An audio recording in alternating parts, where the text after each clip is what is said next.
And my parents were devastated, that I would do such a thing, and it kind of it put a strain on us, and then I really just it was the same year I got arrested when I was 15.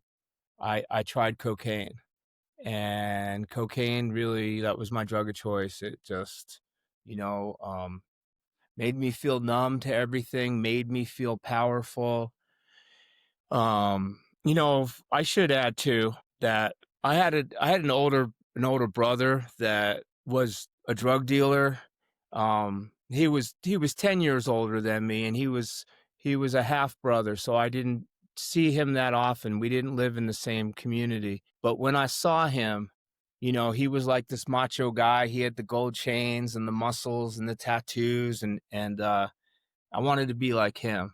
And so that's another piece to this puzzle, as far as how we represent ourselves now, right? And kids are going to want to model their behavior after us. It was just a big influence. So I started lifting weights in high school, and by the time I was 18 years old, I was working, at a gym, and got introduced to steroids. And so now I'm doing cocaine, I'm doing steroids, I'm smoking weed every day. I basically dropped out of high school. I went to my first rehab when I was uh, a senior in high. I dropped out, and then I wasn't going to pass, and then I went back home and told my parents what was going on, and they sent me to a 6-week program in Pennsylvania. So that was my first kind of introduction, I guess you'd say, to recovery. Narcotics Anonymous, going to meetings, the whole concept of having a sponsor. It was all new to me, and really, I went into my first rehab thinking, um, I want to learn how to not use dope so that I could still sell it and make that much more money, because I really turned into my best customer. You know what I mean? Oh, yeah, I I mean, do. I wasn't very good. Personally, I was a hustler. I was a good salesman, but I was but not a good I drug dealer at all. yeah, no, yeah. And so I came home from rehab. I'm 18 years old. Came home from rehab.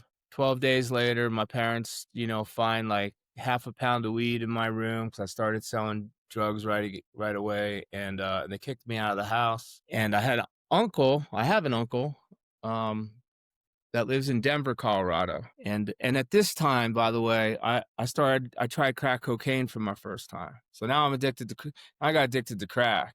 Really liked crack. And I'm doing steroids, I'm smoking crack, I'm working like in Astoria, Queens, Jamaica, Queens, in New York, like selling stolen dresses out of the back of my car. Um, Kind of in over my head, running with some dangerous people. And my uncle, bless his heart, said, "Why don't you?" He said, "I have a friend that's in Narcotics Anonymous. He goes to meetings every day. He goes, I'll buy you a one-way ticket and get on an airplane, pack a bag. I'll buy you a one-way ticket, and you come stay with us. But the deal is you gotta stay sober. Day one, my friend will take you to a meeting. You stop using, you find a job. If you want to go back to New York, you got to find your own way back to New York. If you relapse, you're out.